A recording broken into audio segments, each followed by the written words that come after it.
ये सुनते हैं कहानी विमल मित्तल की लिखी मृग और शिकारी।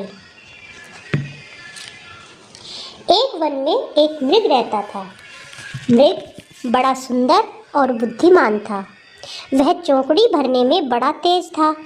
जब दौड़ता था तो हवा से बातें करता था। काफ़ी दिनों से एक शिकारी की मृग पर आंखें गड़ी हुई थी। वह मृग को फंसाने के लिए बार बार जाल फैलाता था, पर मृग अपनी बुद्धिमानी के कारण उसके जाल से बच निकलता था। आखिर शिकारी ने मृग को कपट और बल से जाल में फंसाने का निश्चय किया। शिकारी ने एक तपस्वी का रूप धारण किया तथा तपस्वी के वेश में वन में जाकर तप करने लगा। धीरे धीरे तपस्वी के तप की चर्चा चारों ओर फैल गई। वन के जीव बिना किसी डर के तपस्वी के पास आने जाने लगे। तपस्वी की दया और उसके प्रेम की चर्चा सारे वन में होने लगी। वन के जीव उसकी प्रशंसा करने लगे, उसे पहुंचा हुआ महात्मा बताने लगे। सचमुच तपस्वी वन के किसी भी जीव से कुछ भी नहीं बोलता था। जो भी उसके पास जाता था खुशी खुशी लौट आता था। किंतु तपस्वी तो मृग की प्रतीक्षा में था। वह आने जाने वाले वन के जीवों में मृग की ही खोज कर रहा था। तपस्वी जब हाथ में माला लेकर उंगलियों दाने पर दौड़ाता तो उस समय भी उसका ध्यान मृग पर ही लगा रहता था। उसके मन और प्राणों में मृग बुरी तरह समाया हुआ था। जब वन में तपस्वी की दया और उसके प्रेम की चर्चा जोरों से होने लगी तो मृग के मन में भी तपस्वी के दर्शन का विचार पैदा हुआ। एक दिन प्रातःकाल का समय था। मृग तपस्वी के पास जा पहुंचा और कुछ दूर पर बैठकर बड़े ध्यान से उसकी ओर देखने लगा। तपस्वी के सिर पर बड़ी बड़ी जटाएं थी, पर वे नकली थी। वह बिना आसन के जमीन पर बैठा हुआ था। हाथ में माला थी और मस्तक पर तिलक था।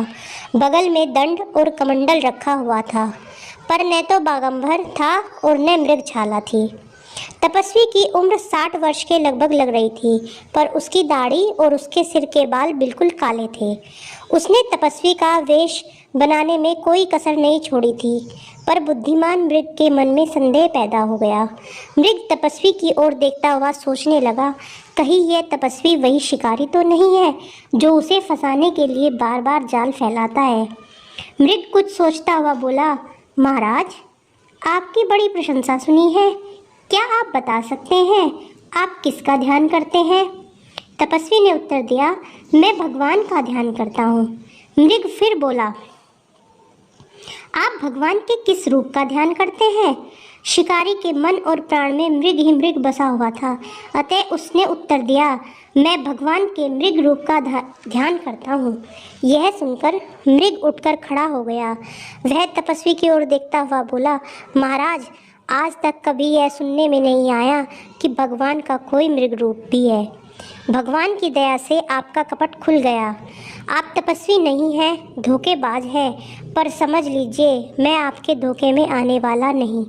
भगवान ने मुझे बुद्धि दी है। मैं अपनी बुद्धि से सच्चे और धोखेबाज की परख कर लेता हूँ। मृग अपनी बात खत्म करता हुआ दौड़ पड़ा और देखते ही देखते हवा से बातें करने लगा। तपस्वी रूपी शिकारी ने मृग का पीछा किया, पर उसके हाथ में मृग नहीं आया। इस कहानी से हमें यह सीख मिलती है कि जिन लोगों के पास विमल बुद्धि होती है वे मृग की तरह ही धोखेबाजों के जाल से बच निकलते हैं।